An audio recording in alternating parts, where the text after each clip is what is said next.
আমি অমিত আছি তোমাদের সঙ্গে, আর তোমরা শুনছো ভৌতিক কথা। কিছু অনুভূতি এমন যা তোমাদেরও হতে পারে। ঘটনা স্ক্রিপ্টিংয়ে রয়েছে নেহা।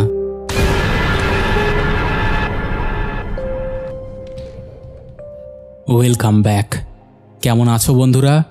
আশা করছি ভালো আছো। এই তো আজকে ছট পূজাও শেষ হয়ে গেল। মানে এবছরের যত পুজো ছিল সব শেষ। এবার আগের দিন যেমন বললাম, নিজের কাজে আবার ফিরে আসতে হবে, নিজের কাজে মন দিতে হবে। ঠিক সেই দিনটা চলে এলো।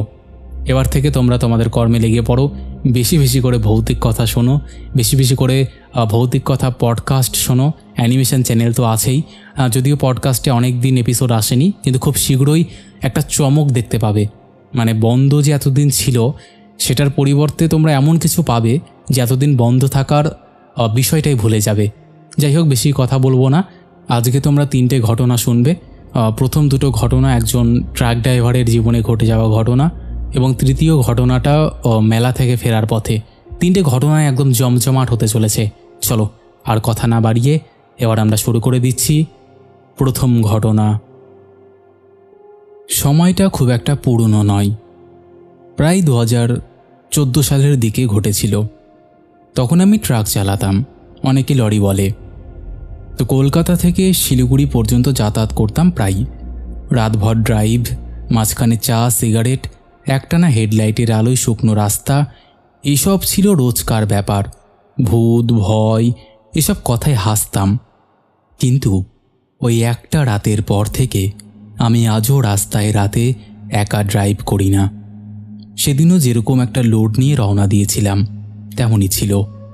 শ্যামবাজার থেকে মাল উঠিয়েছি, উত্তরবঙ্গের দিকে যাব। মাল হালকা, তাই ট্রাকও খুব বেশি স্পিড তুলছিল। সঙ্গে ছিল আমার হেল্পার রাজা। ছেলেটা তখন নতুন, বয়স 18-19 হবে। রাত তখন প্রায় 10:30। বৃষ্টি থেমে গিয়েছিল কিছুক্ষণ আগে, কিন্তু রাস্তা একেবারে ভিজে। হেডলাইটের আলোয় দূর দূর পর্যন্ত সাদা কুয়াশা ছড়িয়েছিল। আমরা তখন এক ফাঁকা হাইওয়ে দিয়ে যাচ্ছি। চারপাশে শুধুই অন্ধকার, মাঝে মাঝে জঙ্গলের মতো গাছপালা। রাজা তখন ঘুমোচ্ছিল সিটের কোণে। আমি তখন গান চালিয়ে রেখেছিলাম ধীরে। রেডিওতে পুরনো হেমন্ত মুখোপাধ্যায় বাজছিল। হঠাৎ চোখে পড়ল সামনে রাস্তার মাঝখানে কেউ দাঁড়িয়ে আছে, একটা সাদা কাপড় পরা লোক। আমি হর্ন বাজালাম, কিন্তু লোকটা নড়ল না। প্রথমে ভাবলাম হয়তো পাগল বা মাতাল। তারপর হেডলাইট যখন একেবারে তার গায়ে পড়ল, তখন দেখলাম লোকটার মুখটাই দেখা যাচ্ছে না, পুরো চুলে ঢাকা। আমি হঠাৎ ব্রেক কষে দিলাম। রাজা ঘুম থেকে চমকে উঠে পড়ল। কি হয়েছে দাদা? কি হয়েছে? আমি বললাম, দেখ না, সামনে কেউ একটা দাঁড়িয়ে আছে। রাজা সামনে তাকিয়ে বলে, কোথায়? আমি অবাক হয়ে দেখলাম কেউ নেই, রাস্তা পুরো ফাঁকা। আমি ভেবে নিলাম হয়তো চোখে ভুল দেখেছি। একটু পর আবার ট্রাক চালানো শুরু করলাম, কিন্তু মনটা কেমন একটা অস্বস্তিতে ভরে গেল। হালকা কুয়াশার মধ্যেই লাইটের আলোয় কিছুক্ষণ পরপরই মনে হচ্ছিল রাস্তার ধারে কেউ দাঁড়িয়ে আছে। রাজা বলল, দাদা একটু দাঁড়ান, জল খাবো। আমি রাস্তার পাশে গাড়ি থামালাম। দুজনেই নামলাম। হাওয়াটা খুব ঠান্ডা, কিন্তু কেমন যেন একটা গন্ধ। ভেজা মাটির সঙ্গে যেন পুরনো জং ধরা লোহার গন্ধ মিশে আছে। রাজা পাশের ঝোপে গেল। আমি লরির পাশে দাঁড়িয়ে বিড়ি ধরালাম। ঠিক তখনই শুনলাম কেউ যেন আমার নাম ধরে ডাকছে, একদম ধীরে, টান দিয়ে, ওড়ু ওড়ু। আমি থমকে গেলাম, চারিপাশে তাকালাম, কেউ নেই। আর এইখানে আমাকে ডাকার মতো তো কেউ নেই। আমাকে তো এখানে কেউ চেনে না। রাজা তখনও ঝোপের দিকে। আমি চেঁচিয়ে বললাম, রাজা তুই বললি কিছু? ও বলল, না দাদা, আমি তো জল খাইতেছিলাম। আমি কিছু না বলে গাড়িতে উঠে ইঞ্জিন চালালাম। এবার বলে দিই যে ও জল খেতে কেন নামলো। আদতে আমরা রাস্তা দিয়ে যখন যাচ্ছিলাম তখন পাশে একটা কল চোখে পড়েছিল, টিউবওয়েল যেটাকে বলে। সেখানে জল এনে সে ওখানেই খাচ্ছিল। বোতলের জল শেষ হয়ে গিয়েছিল। তো যাই হোক, জল খেয়ে রাজা উঠে এলো। তারপর আবার রওনা দিলাম। কিন্তু অদ্ভুত ব্যাপার, যতই চালাই মনে হচ্ছিল কেউ যেন ট্রাকের কেবিনের পেছনে বসে আছে। পেছনে তাকাতে সাহস হচ্ছিল না। তখন প্রায় রাত 1টা। রাস্তার এদিক ওদিকে কোনো আলো নেই। হেডলাইটের আলোয় কুয়াশার মধ্যে ট্রাকের আওয়াজটা যেন আরও ভারী লাগছিল। রাজা তখন ঘুমে ঢুলছে। আমি একবার পেছনের আয়নায় তাকালাম। স্পষ্ট দেখলাম আমার সিটের পেছনে কারোর একটা ছায়া, চুলে ঢাকা, কিন্তু মাথাটা কাত হয়ে আমার দিকে তাকানো। আমার হাত অবশ হয়ে গেল। ব্রেক কষে ট্রাক থামিয়ে দিলাম। রাজা চমকে উঠে বলল, কেন থামাইছেন দাদা? আমি কাপা গলায় বললাম, পেছনে পেছনে কে আছে? রাজা হাসতে হাসতে বলল, পেছনে কেউ নাই তো। আমি সাথে সাথে দরজা খুলে নিচে নেমে পড়লাম। ট্রাকের চারপাশ ঘুরে দেখলাম, কেউ নেই। আবার কেবিনে উঠলাম, কিন্তু কেবিনের ভেতরটা ঠান্ডা, একেবারে বরফের মতো। রাজা বলল, দাদা আপনি ঠিক আছেন? আমি কিচ্ছু বললাম না, কেবল গাড়ি চালানো শুরু করলাম। কিছু দূর গিয়ে রাস্তার ধারে একটা ছোট্ট দোকান দেখলাম, চায়ের দোকান। সামনে কয়েকটা ট্রাক দাঁড়ানো। আমি ভাবলাম একটু চা খেয়ে মাথাটা ঠান্ডা করি। আমরা থামলাম। দোকানের মালিক বয়স্ক লোক, ধুতি গেঞ্জি পরা। আমি চা নিতে নিতে বললাম, কাকা এই রাস্তায় আজব কিছু হয় কখনো? লোকটা একবার আমার মুখের দিকে তাকিয়ে হাসল, তারপর বলল, রাত 10টার পর ওই রাস্তায় বেশি গাড়ি যায় না বাবু, সবাই এড়িয়েই চলে। আমি বললাম, কেন? লোকটা বলল, বছর 5 আগে একটা ট্রাক উল্টে গেছিল এখান থেকে 8 কিলোমিটার দূরে। চালকটা সেখানেই মরছিল। তার বউ সেদিন ওর সঙ্গে যেতে চেয়েছিল, কিন্তু যায়নি। পরে নাকি ওই মেয়েটার লাশও ওই রাস্তাতেই পাওয়া গেছিল। তারপর থেকে মাঝে মাঝে নাকি কেউ কেউ ওকে দেখে, সাদা কাপড় পরা, চুলে ঢাকা মুখ। আমার ঠোঁট শুকিয়ে গেল, চা হাতে কাঁপছিল। রাজা অবাক হয়ে আমার দিকে তাকিয়ে বলে, দাদা ওই রাস্তায় আমরা তো একটু আগেই গিয়েছিলাম। আমি মাথা নাড়লাম। দোকানদার বলল, তোমরা তো এই রাস্তা পার হয়েছ, কিছু দেখোনি? আমি শুধু বললাম, না। কিন্তু ভেতরে ভেতরে একটা অজানা ঠান্ডা ঢেউ বয়ে যাচ্ছিল শরীরের ভেতর দিয়ে। আমরা চা খেয়ে আবার গাড়িতে উঠলাম। আমি ঠিক করলাম আর থামব না, একদম ভোর পর্যন্ত চালিয়ে যাব। কিন্তু রাত তখনও অনেক বাকি, আর ওই রাতটা যেন শেষই হচ্ছিল না। রাত প্রায় 2:30। রাস্তা সম্পূর্ণ ফাঁকা। রাজা তখন ঘুমিয়ে আছে, মাথাটা কাচের পাশে ঠেস দিয়ে। আমি একা চালাচ্ছিলাম। হঠাৎ কেবিনের ভেতরে একটা তীব্র ঠান্ডা হাওয়া ঢুকলো। এদিকে জানালাগুলো বন্ধ। তারপর স্পষ্ট শুনতে পেলাম পেছন থেকে একটা নিঃশব্দ হাসির আওয়াজ, যেন কেউ দম বন্ধ করে হাসছে। আমি ঘাড় ঘোরাতে পারছিলাম না, শরীর কেমন পাথর হয়ে গেল। ওই আওয়াজটা ধীরে ধীরে জোরালো হতে লাগলো। তারপর একদম কান ঘেঁষে, তুমি আবার এসেছো? আমার বুক কাঁপতে লাগলো। স্টিয়ারিং থেকে হাত ছুটে যাচ্ছিল। সামনে রাস্তার মাঝে হঠাৎ একটা সাদা ছায়া দেখা দিল। আমি ব্রেক কষলাম। গাড়ি প্রায় উল্টে গেল। রাজা চিৎকার করে উঠে বলল, কি হয়েছে দাদা? আমি কাপা গলায় বললাম, সামনে সামনে কেউ দাঁড়িয়েছিল। ও রাজা নিচে নেমে দেখল কেউ তো নেই। আমি তখন শ্বাস নিতে পারছি না, বুকটা ধরপড় করছে। রাজা বলে, দাদা থামেন, একটু পানি খাই। আমি নামলাম না, শুধু হেডলাইটের আলোয় দেখলাম রাস্তার ধারে একটা সাদা কাপড় উঠছে, যেন কেউ হেঁটে গেল ঠিক এখনই। রাজা কিছু দেখেনি। আমি তখন শুধু ইঞ্জিন চালিয়ে দিলাম। বললাম, চল চল চল চল, এখান থেকে বেরোই। প্রায় আধ ঘন্টা পর একটা টোল প্লাজা পড়ল। গিয়ে থামলাম। গার্ড এসে টোকা দিয়ে বলল, কোথা থেকে আসছেন? আমি বললাম, কলকাতা। সে বলল, এই রাস্তা দিয়ে রাতের বেলায় চালান? আমি বললাম, জি, কাজ তো করতে হয়। গার্ড কেমন যেন চমকে ওঠে। আমি বললাম, কি হয়েছে? গার্ডকে জিজ্ঞাসা করাতে সে ওই চায়ের দোকানের মতন একই কথা বলল। আমি আর কিছু বললাম না, টাকা দিয়ে পাশ কাটালাম। কিন্তু ওখান থেকে বেরিয়েই কিছু অদ্ভুত ঘটল। ট্রাকের পেছনের আয়নায় স্পষ্ট দেখলাম রাজা নেই। আমি থমকে গেলাম, চিৎকার করে ডাকলাম, রাজা, এই রাজা! কোনো সাড়া নেই। আমি দরজা খুলে নিচে নেমে এলাম। রাস্তা ফাঁকা, হালকা বাতাস বইছে। হঠাৎ গাড়ির ভেতর থেকে শুনতে পেলাম রাজার কণ্ঠ, দাদা, ভয় কিসের?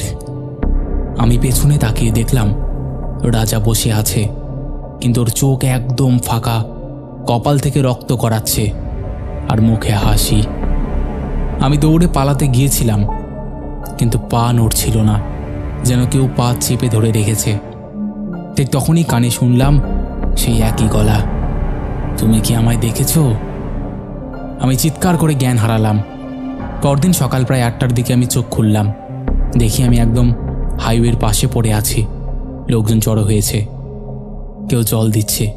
আমার ট্রাক রাস্তার পাশে পড়ে আছে, দরজা খোলা। পুলিশ এসে আমাকে জিজ্ঞাসা করলো কি হয়েছে। আমি সব খুলে বললাম। আমি রাজার কথা জিজ্ঞেস করলাম, তারা কিছু বলতে পারলো না। তাদেরকে সবটা বললাম। আমি তাদের বিশ্বাস করাতে পারিনি। পরে খোঁজ নিয়ে জানতে পারি ওই ছেলেটা নাকি সেই দিনই সকালে পথ দুর্ঘটনায় মারা গেছে। আমি আর কিচ্ছু বলতে পারিনি। সেদিন রাজা কেন এমন আমার সাথে করলো, কি হলো, আমি আজও কিছু বলতে পারবো না। তবে একটা কথা আমি বলতে পারি, এই ঘটনার এক শিকেও মিথ্যে না। আমি তোমাদেরকে যতটুকু বলেছি ততটুকুই সত্যি। এখানে কোনো রকম অতিরঞ্জিত কিছু লেখা নেই, কোনো কিছু বাড়িয়ে লেখা নেই। তো অমিত, এই ছিল ঘটনা। আর এই ঘটনা লিখতে লিখতে আমার আরও পুরনো একটা ঘটনার কথা মনে পড়ে গেল, সেটাও তোমাকে আমি বলি। আর হ্যাঁ, আমার কাছে এরকম আরও ঘটনা আছে যেগুলো শুনলে লোকজন একদম চমকে উঠবে, একদম ইউনিক কিছু শুনতে পাবে। সেই ঘটনাটাও আমি তোমাকে শেয়ার করছি। ওই সময়টা ছিল 2012 সালের দিকে। তখন বড় বড় কোম্পানির পণ্য এক জায়গা থেকে আরেক জায়গায় পৌঁছে দিতাম। সারা জীবনই রাস্তায় কাটতো আমার, একরাশ ধুলো, হেডলাইটের ঝলকানি আর ইঞ্জিনের গর্জনের মধ্যে। সেদিনও ঠিক আগের মতোই সন্ধেবেলায় হাওড়ার দিক থেকে মাল তুলে রওনা দিয়েছিলাম মেদিনীপুরের দিকে। মালটা ছিল সিমেন্টের বস্তা। হিসেব মতো রাতের মধ্যেই পৌঁছে যাওয়ার কথা ছিল, কিন্তু দুপুরের পর হঠাৎ শুরু হলো প্রচণ্ড বৃষ্টি। তারপর রাস্তায় শুনলাম সামনে একটা দুর্ঘটনা ঘটেছে। পুলিশ রোড ব্লক করে দিয়েছে, ফলে সব গাড়ি থেমে আছে। যে অংশটা বন্ধ হয়েছে সেটা এক জঙ্গল ঘেরা রাস্তা। লোকজন বলে রাতে কেউ সেখানে গাড়ি থামায় না, কেউ কেউ নাকি সেখানে অদ্ভুত কিছু দেখেছে। কিন্তু আমি এসব বিশ্বাস করতাম না, ভাবতাম সবই গাঁজাখুরি কথা। তখন প্রায় 8টা। বৃষ্টিটা একটু ধরে এসেছে, কিন্তু বাতাসে ভেজা মাটির গন্ধ, চারপাশের গাছের সারি, অন্ধকারে হেডলাইটের আলোয় সামনের রাস্তা ছাড়া কিছুই দেখা যায় না। কিছু দূর এগোতেই দেখলাম বিশাল ট্রাকের লাইন। বুঝলাম ঘটনাটা এখানেই ঘটেছিল। পুলিশ এখনও রাস্তা খুলে দেয়নি। আমি গিয়ে একটা ফাঁকা জায়গা পেয়ে লরিটাকে দাঁড় করালাম। সামনে পেছনে দুটো ট্রাক, কিন্তু আমার জায়গাটা একটু আলাদা, ডান দিকে ঘন জঙ্গল। যাই হোক, জানালাটা নামিয়ে বিড়ি ধরালাম। ইঞ্জিন তখনও চলছিল। দূরে কোথাও ট্রাকের আওয়াজ শোনা যাচ্ছে। হঠাৎ মনে হলো পাশের জঙ্গলের ভেতর থেকে কারোর হাঁটার শব্দ আসছে। শুকনো পাতার ওপর দিয়ে কেউ হাঁটছে ধীরে ধীরে, নিয়মিত পায়ে পায়ে। আমি ভাবলাম হয়তো কোনো পশু, কিন্তু আওয়াজটা থামছিল না, বরং আরও কাছে আসছিল। আমি টর্চ ধরলাম। হেডলাইটের আলোয় রাস্তার ধারে একটা ছায়ামূর্তি দাঁড়িয়ে থাকতে দেখলাম। মানুষ মনে হচ্ছিল, কিন্তু বুঝতে পারছিলাম না কে। আমি জানালা দিয়ে মাথা বের করে চেঁচিয়ে বললাম, এই এই, কে ওখানে? কোনো উত্তর এলো না, ছায়াটা নড়লও না। আমি তখন ভাবলাম হয়তো কোনো পথচারী বা কোনো শ্রমিক, কিন্তু মিনিট 5 পরেই দেখি জায়গাটা ফাঁকা, ছায়াটা উধাও। বৃষ্টি আবার শুরু হলো টিপটিপ করে, জানলার কাছে জল পড়ছে। আমি তখন নিজের ব্যাগ থেকে শুকনো রুটি বের করে খেতে বসেছি। তখন রাত প্রায় 11টা। ঠিক তখনই আবার শুনলাম সেই হাঁটার শব্দ, একদম কাছ থেকে। মনে হলো কেউ লরির দরজার পাশ দিয়ে হাঁটছে ধীরে ধীরে। ইঞ্জিনটা বন্ধ ছিল, তাই শব্দটা একদম স্পষ্ট। তারপর হঠাৎ শব্দ হলো, যেন কেউ লরির দরজায় হালকা টোকা দিল। আমি কেঁপে উঠলাম, ভাবলাম হয়তো অন্য কোনো চালক সাহায্য চাইছে। জানালা খুলে তাকাতেই দেখি কেউ নেই, রাস্তাটা একদম ফাঁকা। হেডলাইটের আলোয় শুধু বৃষ্টি আর গাছের ছায়া। আবার ঠক শব্দটা এলো। এবার অন্য পাশ দিয়ে আমি টর্চ জ্বালিয়ে আলো ফেললাম। কাদা মাটিতে এক পাশের একটা পায়ের ছাপ দেখা গেল। এক জোড়া নয়, একটাই, যেন কেউ এক পাশে হেঁটে এসেছে। আমার হাত কাঁপতে লাগলো, আর ঠিক তখনই টর্চ নিভে গেল। আমি ইঞ্জিন চালাতে গেলাম, কিন্তু লরি স্টার্ট নিচ্ছিল না। 3 বার চেষ্টা করার পর ইঞ্জিনটা জ্বলে উঠল। হেডলাইট জ্বলতেই দেখি রাস্তার সামনে একটা মহিলা দাঁড়িয়ে। একটা অদ্ভুত রঙের শাড়ি, ভিজে চুল, কাঁধে লেগে আছে। আমি কিছু বুঝে ওঠার আগেই দেখলাম ওর মুখটাই নেই, একদম ফ্যাকাশে। চোখ মুখ কোথাও বোঝা যাচ্ছে না, যেন পুড়ে গেছে। আমি ভয়ে হর্ন চাপলাম, কিন্তু হর্ন কাজ করছে না। ও আস্তে আস্তে এক পা করে এগিয়ে এলো। তারপর এক মুহূর্তে হেডলাইটের আলো থেকে অদৃশ্য হয়ে গেল। আমি গিয়ার পাল্টে গাড়িটা পেছনে নিতে চাইলাম, কিন্তু রাস্তা পেছন দিকেও অন্ধকারে ঢাকা। তখনই শুনতে পেলাম লরির ছাদে কেউ হাঁটছে। আমি চুপ করে বসে আছি, বুকের ভেতর যেন ইঞ্জিনের মতন কাঁপুনি চলছে। এক সময় সাহস করে নেমে টর্চের আলো ফেললাম। ছাদে কিছুই নেই, কিন্তু মাটিতে আবার সেই এক পাশের পায়ের ছাপ। লরির চারপাশ ঘুরে বেড়াচ্ছে। তারপর কোথায় থেকে যেন খিক খিক হাসির আওয়াজ এলো, একদম নিঃশব্দের মতো। মনে হলো জঙ্গলের ভেতর থেকেই কেউ হাসছে। আমার গলাটা শুকিয়ে গেল। চেঁচিয়ে বললাম, কে কে ওখানে?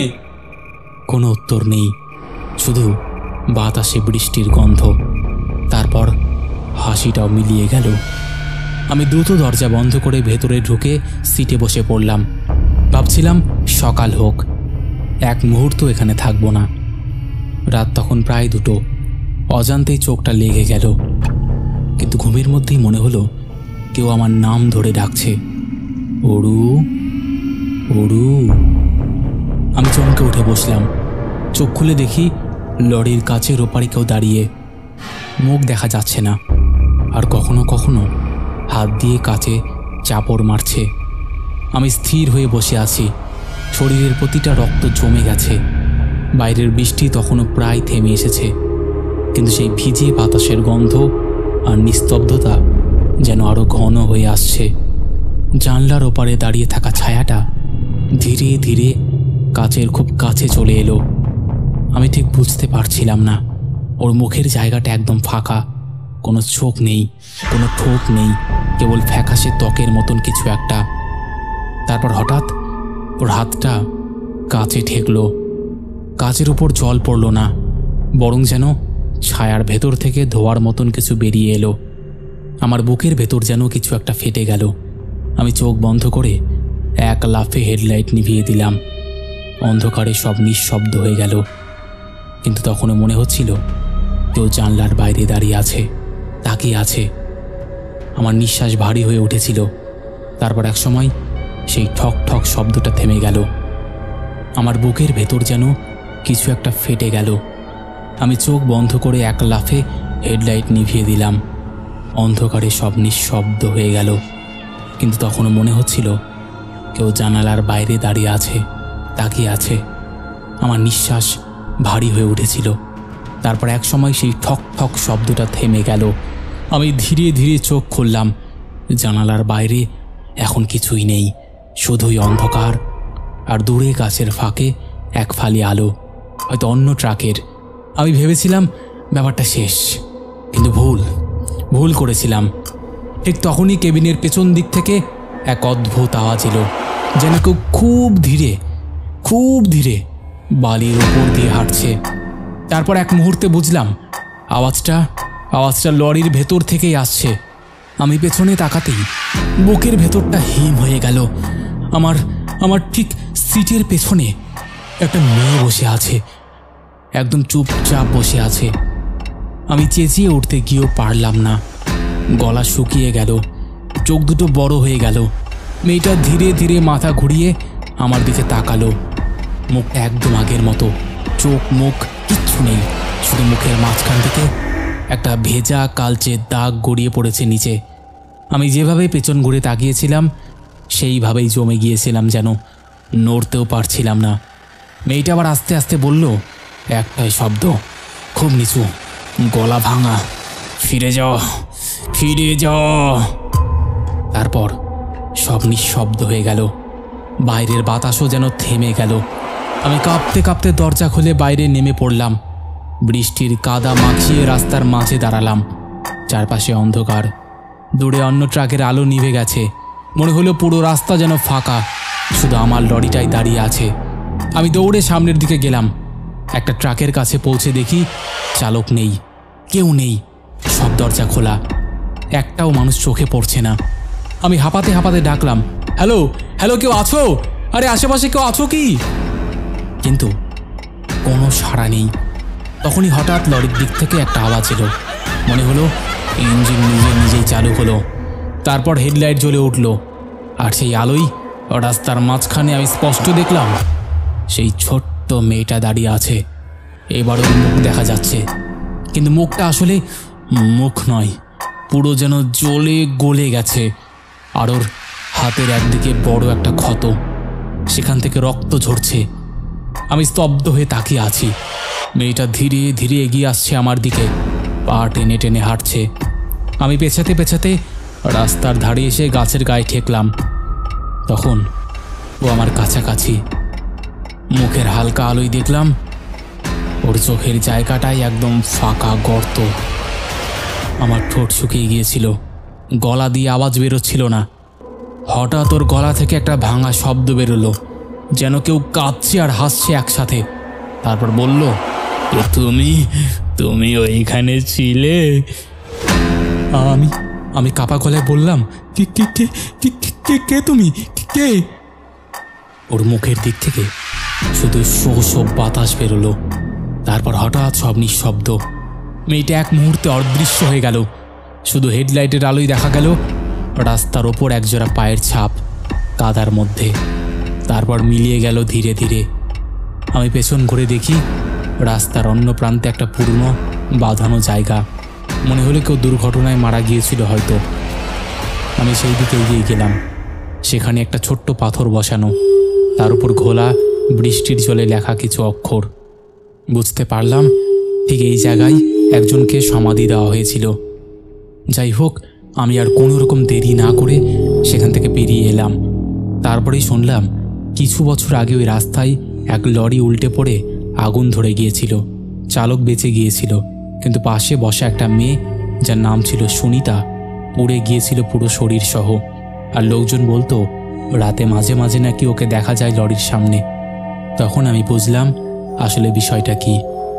কিন্তু আমি যে সেই যাত্রায় বেঁচে ফিরেছি, এটাই আমার কাছে একটা বিশাল বড় ব্যাপার। এই ছিল আমার আরও একটা অভিজ্ঞতা। এই অভিজ্ঞতাটা তো অনেকে শুনে ভাববে, এমনও হয়? এতটা ভয়ের কিছু হওয়ার পরে আমি কি করে বেঁচে আছি? আমিও তোমাদের কাছে সেম কোশ্চেনটাই করছি। আমার হয়তো আয়ু ছিল, তাই আমি বেঁচে ফিরেছি বলতে পারো। সত্যি কথা বলতে এমন ঘটনা না কেমন যেন একটা মনের মধ্যে শিহরণ জাগায়। কিন্তু যার সাথে ঘটনা ঘটে সেই একমাত্র জানে যে কেমন লাগে। যাই হোক, এই ছিল ঘটনা। অমিত আশা করছি তোমার ভালো লাগবে। যদি ভালো লাগে পড়ে শুনিও। আর এইরকম টাইপের ইনসিডেন্ট তুমি যদি আরও শুনতে চাও আমাকে অবশ্যই জানিও। একদম খুব ভালো লেগেছে গো, একদম ইউনিক ঘটনা। আমিও তো চাই যে তোমরা এরকম টাইপের ঘটনা আমাকে শেয়ার করো, যাতে আমি খুব সুন্দর করে সবাইকে শোনাতে পারি। বাট আপনি খুব সুন্দর করে লিখেছেন, আর যেখানে দাড়ি কমা দেওয়ার দরকার সেখানে দাড়ি কমা খুব ভালো লিখেছেন। আপনি খুব গুছিয়ে লিখেছেন, আমার একদম কিছু করতে হয়নি। যাই হোক বন্ধুরা, এই ছিল ওনার পাঠানো একটা ঘটনা। ওনার পুরো নাম হচ্ছে অরুণ। যাই হোক, তোমাদের ঘটনাটা কেমন লাগলো অবশ্যই কমেন্ট করে জানিও। তোমরাও যদি এমন ঘটনা শেয়ার করতে চাও অবশ্যই আমাদের সাথে কন্ট্যাক্ট করতে পারো। আমাদের সাথে কন্ট্যাক্ট করা একদম ইজি, তোমরা জানোই। আমাদের হোয়াটসঅ্যাপ নাম্বার থেকে শুরু করে সমস্ত সোশ্যাল মিডিয়ার লিঙ্ক তোমরা ডেসক্রিপশান সেকশানে পেয়ে যাবে। তো আর দেরি কিসের, তোমরা কন্ট্যাক্ট করে নাও। আর একটা কথা, ভৌতিক কথা কোনো রকম অন্ধবিশ্বাস, কোনো রকম কুসংস্কার বা কোনো রকম নেগেটিভিটিকে প্রশ্রয় দেয় না। ভৌতিক কথার কাজ শুধুমাত্র মানুষের জীবনে ঘটে যাওয়া ঘটনা সবার সামনে তুলে ধরা, নচেত আর কোনো উদ্দেশ্য নেই। তাই যারা বিশ্বাস করছো না তারা এগুলোকে এন্টারটেইন হিসেবেই নিয়ে নাও। চলো এবার আমরা শুরু করে দেই পরের ঘটনা। হ্যালো অমিতদা, ধন্যবাদ তোমাকে আমার ঘটনাটা শোনানোর জন্য, আমার ঘটনার টাইটেল থাম্বনেলে দেওয়ার জন্য। আর একটা কথা না বললেই না, নিহাদি তোমাকে অনেক ধন্যবাদ। আমি আশিক। আমার একটা ঘটনা আগের এপিসোডে তুমি শুনিয়েছ।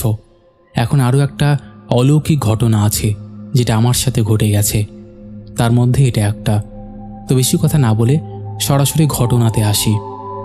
আমার যারা ফ্রেন্ড ছিল, তো তারা পড়াশোনা ছেড়ে নিজের কাজে, কেউ কলকাতায় গিয়ে কাজ করতো, কেউ গাড়ি চালাতো, কেউ আবার গ্রামে এটা সেটা করে দিন পার করতো। আর আমি পড়তাম খুব কম, ঘুরতাম বেশি। পুজোর ছুটি পেলে কিংবা ঈদের ছুটিতে আমরা একটা প্ল্যান করলাম। আমাদের গ্রাম থেকে কয়েকটা গ্রাম পরে একটা গ্রামে মেলা বসে, খুব ধুমধাম হয়, সেখানে আমরা সবাই যাব। তো সেই মতো সবাই রাজি হয়ে গেল। কথা মতো কিছুদিন পর মেলা বসলো। আমরা ঠিক করলাম একদিন একটা ডান্স প্রোগ্রাম হয়, সেই দিনই যাব। মেলা দেখাও হবে, ডান্স দেখাও হবে। তখন ছিল শীতের সময়। আমরা 3 জন বন্ধু মিলে চলে গেলাম মেলা দেখতে। আগেই বলি, আমাদের গ্রামের 2 দিকে 2টা হিন্দু গ্রাম, আর আমাদের গ্রামটাই শুধু মুসলিম গ্রাম। আমাদের গ্রামে হিন্দু আছে, কিন্তু বেশি না, 4-5টা বাড়ি, শুধু হিন্দু আর বাকি সব মুসলিম। কিন্তু আমাদের মাঝে এমন কোনোদিনও কিছু হয়নি, সবাই মিলেমিশে থাকি। সে যাই হোক, 2টো গ্রামের শ্মশান একটাই ছিল। আগে মানুষ পোড়াতো, এখন আর পোড়ায় না। আমার দাদুর আমল থেকে বন্ধ হয়ে গেছে। এখন পরিত্যক্ত শ্মশান বলেই সবাই চেনে। এখনও নাকি মাঝে মাঝে সেখানে কান্না চিৎকার শোনা যায়। আমাদের মেলা ঘুরতে ঘুরতে অনেক রাত হয়ে গেল, প্রায় রাত 2টা। আমরা 3 জন বন্ধু মিলে মজাক মস্তি করতে করতে চলে আসছিলাম। যখন সেই পরিত্যক্ত শ্মশানের কাছে এলাম, তখন মনে হলো ওখানে ঠান্ডা একটু বেশি, চারিদিক গাঢ় অন্ধকার দিয়ে ঢাকা। শ্মশানে একটা বড় বটগাছ আছে, যেটা অন্ধকারে দেখে মনে হচ্ছে কোনো এক দৈত্য দাঁড়িয়ে আছে। যখন শ্মশানের পাশ দিয়ে যাচ্ছি, কানের কাছে খুব ক্ষীণ তবে পরিষ্কার কান্নার আওয়াজ আসলো। শুধু আমি না, সবাই শুনতে পেলাম, কিন্তু কেউ কাউকে বললাম না। আরও একটু এগিয়ে যেতেই শুনলাম চিৎকার করে কেউ আর্তনাদ করছে, কান ফেটে যাওয়ার মতন। তখন আমাদের 3 জনের ভয়ে গলাটা শুকিয়ে কাঠ হয়ে গেছে, মুখ থেকে কোনো কথা বার হচ্ছে না। আমরা দৌড়ে পালাতে চাইলাম, কিন্তু পারলাম না। আমাদের হাত পা কোনো শক্তি বলে বেঁধে দিয়েছে মনে হচ্ছে। চিৎকার করতে চাইলাম, কিন্তু কারোর মুখ দিয়ে কোনো আওয়াজ বার হলো না। হঠাৎ দেখলাম শ্মশানের মধ্যে একটা জায়গায় আগুন লেগে গেল, যেমন চিতা জ্বালাই সেই রকম।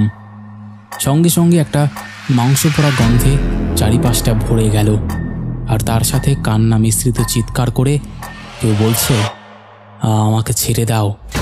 আমরা 3 জন সেদিকেই তাকিয়ে আছি, কিন্তু আমরা এটা বুঝলাম না কে এরকম করছে।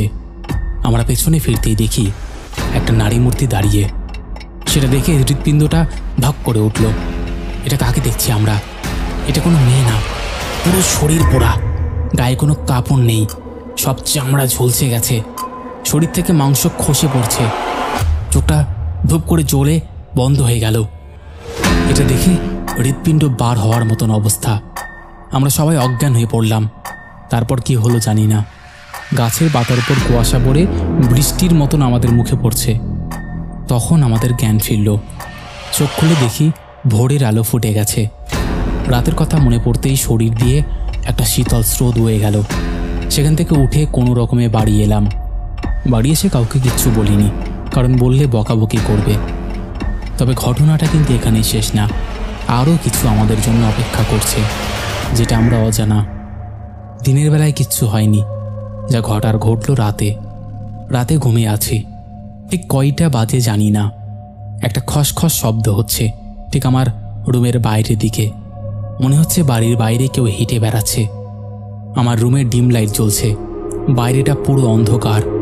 সে অন্ধকারে দেখলাম আমার রুমের জানলায় কেউ দাঁড়িয়ে আছে আর আমার দিকে তাকিয়ে আছে। চোখটা জ্বলছে তার, কি বিভৎস তার মুখ। একটা পোড়া গন্ধে রুমটা ভরে গেছে। সে হাত বাড়িয়ে আমাকে ডাকছে, মনে হচ্ছে তার হাত আস্তে আস্তে জানালা ভেদ করে আমার দিকে এগিয়ে আসছে। যেই না আমাকে ধরতে যাবে, হঠাৎ ঘুমটা ভেঙে গেল। ধর্মড়িয়ে ঘুম থেকে উঠে দেখি কোথাও কেউ নেই। এত ঠান্ডার মাঝে আমি ভিজে ঘেমে গেছি। হঠাৎ চোখ গেল জানলার দিকে। জানালাটা তো বন্ধ করা, তাহলে কি আমি স্বপ্ন দেখছিলাম? সেই রাতে আর ঘুম হলো না, রাতটা জেগেই কাটিয়ে দিলাম। সকালে গেলাম বন্ধুদের কাছে, তারাও একটা জিনিস দেখে ভয় পেয়েছে। তারপর ভাবলাম বাড়িতে জানানো দরকার। বিকেলে বাড়িতে বললাম, শুনে সবাই ভয় পেল, আবার বকাও দিল। বলল কালকে সকালে ওঝার কাছে নিয়ে যাবে।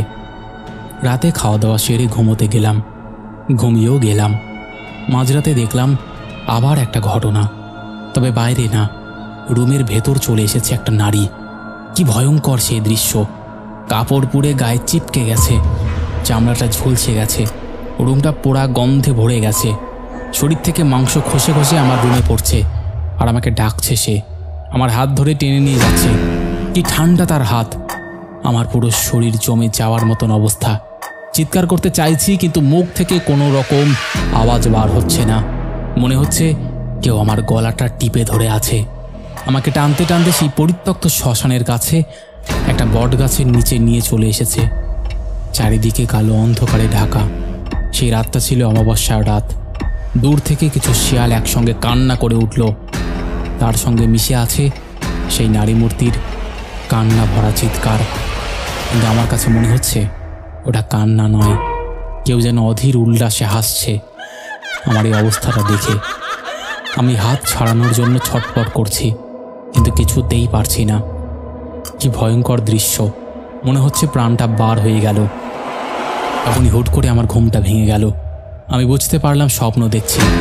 হাঁপাতে লাগলাম। মনে হচ্ছে অজানা এক শক্তি আমার গলাটা টিপে ধরেছিল। আমার পাশে মা বাবা দুজনেই দাঁড়িয়ে আছে। আমার এই অবস্থা দেখে বাবা মাও ভীষণ ভয় পেয়ে গেছে। আমার পুরো শরীর ঘামে ভিজে আছে।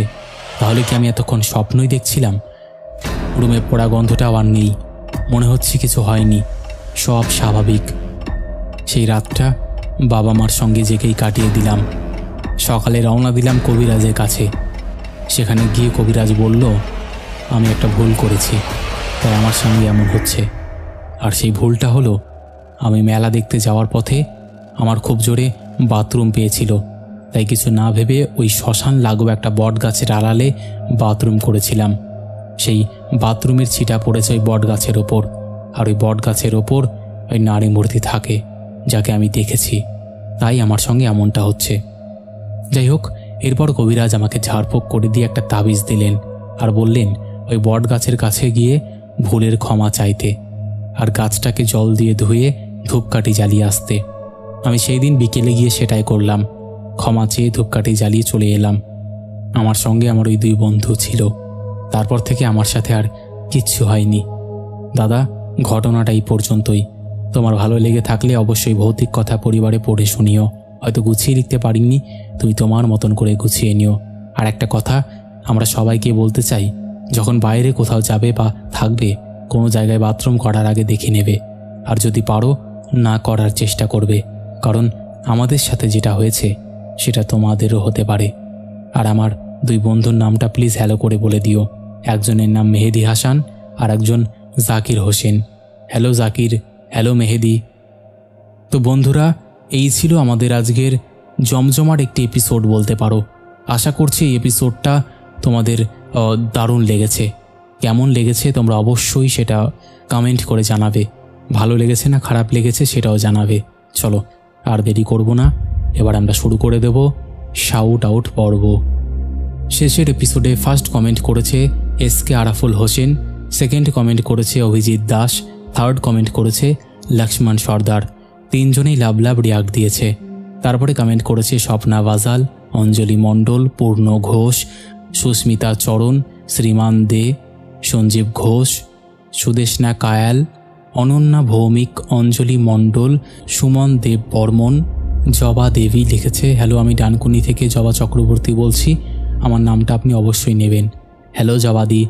তারপরে আরও কমেন্ট করেছে দিলশাদ আহমেদ, সৌরভ দাস, নিবেদিতা হালদার, সুব্রত সি, দেবিকা মণ্ডল, শামিমা রাড়ি, রিক মণ্ডল, সঙ্গীতা মজুমদার, তন্নি হালদার, চুমকি ঘোষ, মনীষাহা দোয়েল লিখেছে, চলে এলাম ঠিক টাইমে, কদিন কমেন্ট করতে পারিনি, ঠাকুর দেখতে গিয়েছিলাম, নো প্রবলেম। তারপরে কমেন্ট করেছে বং বয়, সরকার ডায়েরিস, শিহাব শাফিরউদ্দিন, মনিকা ত্রিপুরা লিখেছে, ভয়ঙ্কর ঘটনা, সিট বেঁধে বসে পড়লাম একদম।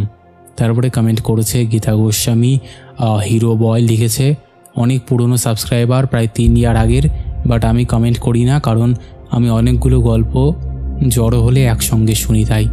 ঠিক আছে, নো প্রবলেম। তারপরে কমেন্ট করেছে আয়ুক, সুমন্ত দাস, রোহিত সান্ত্রা, মলি পাল, বিকি বাগচি, সৌরভ ঘোষ লিখেছে, আমি এসে গেছি দাদা, কেমন আছো দাদা? সরি দাদা, কাজে একটু ব্যস্ত ছিলাম তাই তোমার দেওয়া ঘটনাগুলো ঠিক করে শুনতে পারছিলাম না, তুমি কেমন আছো জানিও। ভালো আছি, তুমি কেমন আছো? তারপরে কমেন্ট করেছে কার্তিক সাহা লিখেছে, দাদা পুজো কেমন কাটলো তোমার জানিও, লাভ ইউ ভৌতিক কথা। খুব ভালো কেটেছে গো, তোমাদের কেমন কাটলো জানিও। তারপরে কমেন্ট করেছে সোমা বেরা, প্রণব সাহা, এমডি মন, সন্দীপ হোর, রোহিত, দীপশ্রী দাস, সমীর সরকার, সুমিত ঘোষ লিখেছে, হালকা হালকা কুল আমেজ প্লাস অমিতদার ভয়েস, স্বর্গসুখ। Thank you. তারপরে কমেন্ট করেছে পাখি লিখেছে, দাদা ভাই সবার লাস্ট কমেন্ট আমি করলাম, আজ 1 ইয়ার কমপ্লিট হলো আমি ভৌতিক কথা পরিবারের সঙ্গে যুক্ত আছি, ঘটনাগুলো শুনি, আমি এই প্রথম ইউটিউবে কাজ শুরু করলাম, একটু আশীর্বাদ করো যেন সফল হতে পারি। একদম জাস্ট কাজ করে যাও, কিচ্ছু ভেবো না। তারপরে কমেন্ট করেছে কবিতা সরকার, মোহিনী পাল, মলয় চক্রবর্তী, শান্তনু ভট্টাচার্য, সুশান্ত সাহা, দিগন্ত সামন্ত, ঝিলিক সাধু খান, অমিতা ঠাকুর, কার্তিক সাহা, এইরকম অসংখ্য প্রিয় মানুষেরা আমাদের শেষের এপিসোডে কমেন্ট করেছে, যাদের কমেন্ট আমি আর চাইলেও পড়তে পারছি না। তো আজকের মতন এখানেই শেষ করছি, আবার দেখা হবে নতুন কোনো ঘটনা নিয়ে।